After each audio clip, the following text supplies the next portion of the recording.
I'm Nicole, and I am a lifelong resident of Tampa. So I grew up in South Tampa, and my family was a little different than the rest of South Tampa families because my grandfather and father were professional wrestlers. So my grandfather started wrestling prior to coming to Tampa. Then he started championship wrestling from Florida, and then my dad started wrestling in the early 70s, and they were tag team champions, so we just stood out, and people knew who we were. Home life was different because my dad was gone a lot because they drove and traveled all over Florida every night to wrestle in the different towns. And so it was a lot of time with my mom and my brother and I. And my grandfather would spend a lot of time with us because he would fly to the cities later on at night, so he spent a lot of time with us. We grew up one street away from my grandparents, so my grandfather and grandmother were always in our lives. I can't remember how old I was now, but my parents had gone out to California for a Super Bowl, and my mom's mom was staying with us. And I remember going to leave the house to go over to my neighbors, and my grandmother wouldn't let me leave the house, which was strange because we were always all over the neighborhood. We had freedom. We went to go watch TV, and she wouldn't let us put the TV on, and she was playing cards with us, and the home phone just kept ringing and ringing and ringing. And then my parents had flown in from California, and the next morning my dad sat us down and told my brother and I that my grandfather passed away, that he had an accident while he was cleaning his gun, and that he was no longer with us. And we knew that wasn't the truth. We knew that my grandfather didn't have an accident, and that was how we found out that he took his life. He was always with my brother and I. We had a really amazing connection with our grandfather, and so I just remember wondering how he could do that to us if we had so much love together. Our family really fell apart. My dad was extremely close with his father. The first phone call into our house every morning was from my grandfather to my dad just to see how the evening went, talk numbers about the matches. They were extremely close. And my dad just kind of went off the deep end, and it was difficult for our family. It was difficult for my mom, my brother, and I, and unfortunately, no one thought about getting help. And even though my dad was just spiraling, it was never suggested, which is sad to see someone go so far down and no one really know how to help. My parents' marriage ended. My brother was just angry at my dad, and they just would butt heads, but none of us thought that anyone in our family would ever do that again because it absolutely destroyed us. It broke our family apart. My brother, we talked every day. He was my best friend. In 2010, he didn't respond to my text in the morning. Then my dad reached out to me to see if I'd heard from Steven.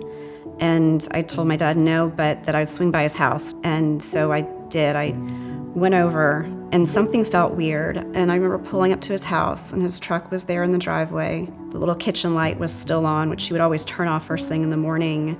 And then I walked down the hallway, and he was in bed, and he was dead.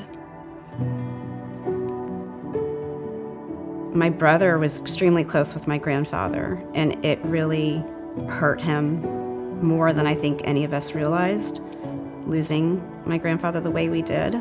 Everyone absolutely adored him, and he didn't see that about himself, I think. He wasn't happy with the way his life was unfolding. I knew I had to protect my dad. He couldn't have seen that. And I was right, because when I went over to my dad's house that day, and the first thing my dad said to me when he saw me was that it was a good thing I found my brother, because if my dad would have found him, that I'd been burying both of them, because my dad would have killed himself right then and there.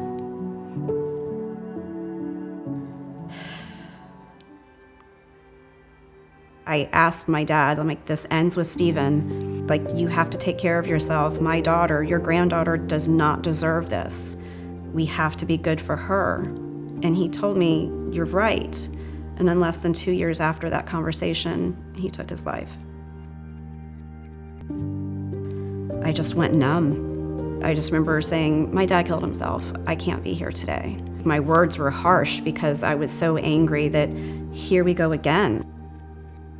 The phone was just going crazy because I found out when everyone else was finding out because it hit the news, which is another level of discomfort when your private life isn't private. It's out on social media, it's in the news because of what their careers were.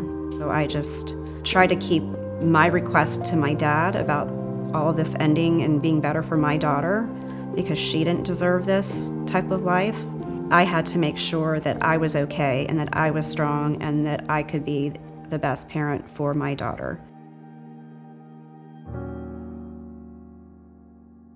A few months after my father passed away, I was invited to attend a Cup of Compassion through my employer, Charlie Hounshell, who was a board member for the Crisis Center. And I knew that that was how I was going to give back or try to make a difference because of my experiences. I wanted to turn everything that I experienced that was horrible into something positive because I didn't know the Crisis Center existed until then, and I wish I had known about it before going through everything that my family had gone through.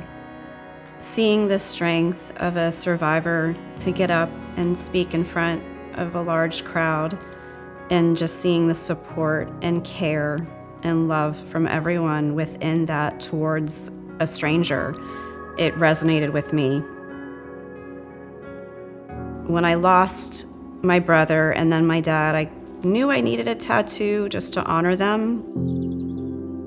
So peace of mind is something that was shared in my family because my father found the last check that my grandfather wrote. It was to a liquor store, and in the memo line, my grandfather had written peace of mind. And it really struck a chord with my dad, and he shared that with my brother and I. It was something he searched for, and he never found it. And my brother also never found it. And it occurred to me about 2 years ago that I had it. I had what they were searching for. I have peace of mind. So that's what I did to honor my family and also as a reminder of where I've gotten in my life.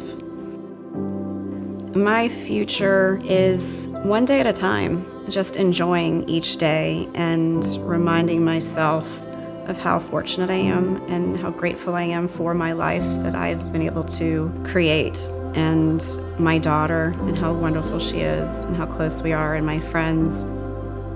I wish that I could have gotten help from my family members. In my heart, I believe that if I had known about the Crisis Center, I would have some of my family members with me now. And so I want to make sure to share with anyone and everyone that they are not alone and that they can get help because it does make a difference.